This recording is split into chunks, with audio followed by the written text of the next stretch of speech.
You're looking at a Realtone TR801.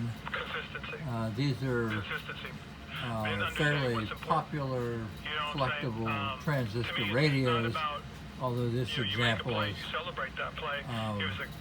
not a great one. It's got quite a bit of scuffing and there's a small crack in the back. But it plays well now. I just replaced 3 of the 4 electrolytic capacitors. One of them is buried so deep that it's not accessible without risking permanent damage to the radio, so I left it alone. The radio was playing when I bought it, but at very low volume, which is typical of a radio that needs a recap. I was a little concerned that the capacitor that I couldn't get to, which was between the coupling the volume control with the transformer, that transistor that drives the output. But as it turned out, that didn't really have anything to do with the volume. And that, on the typical schematic, if you get one from Sam's, is C3. C2, which is just before the volume control, actually made the big difference in improving the quality of the audio and the volume. So I'm happy with the way it turned out. The radio seems to play very well, although after I recapped it, I tested it with a 9-volt battery, and it was playing and with plenty of volume. When I put everything back in the case and put the back on, it didn't play anymore.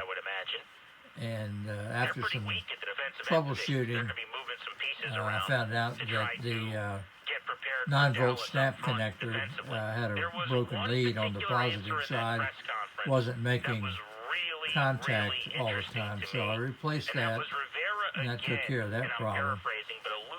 The only other issue I had during the recapping was a couple wires came loose that go to the earphone jack, and it took me a little while to study the schematic and look at the printed circuit board and find out where to solder those 2 leads back to.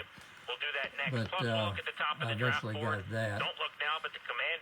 The capacitors that I replaced, the new ones were just a tad bigger than the originals, which is unusual because it's usually the other way around. The new ones are smaller than the old ones, which made it kind of crowded under the chassis, under the PC board where the all that stuff mounts.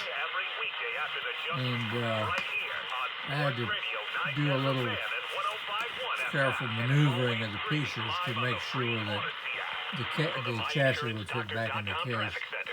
But it all went back together, and as you can see, it's playing well. One of the things about this particular model is that there are many, many variations, and there are different values for the capacitors in the different models. So the schematic that you have may not match the values of this model radio if you have one that you're going to recap. So what I did was replace the capacitors with the values of the capacitors that were in the radio, and that's worked out just fine.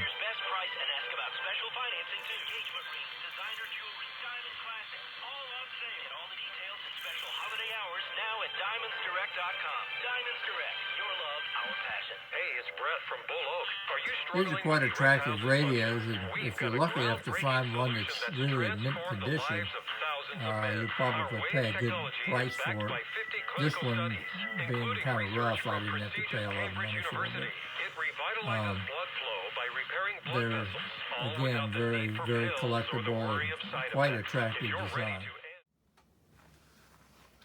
So this particular model of Realtone is, as you can see on the at the top, it's a 6-transistor radio, and was probably made 1959, maybe a couple of years later, in Japan. So it's a very high quality radio, very well made, and as I mentioned before, they're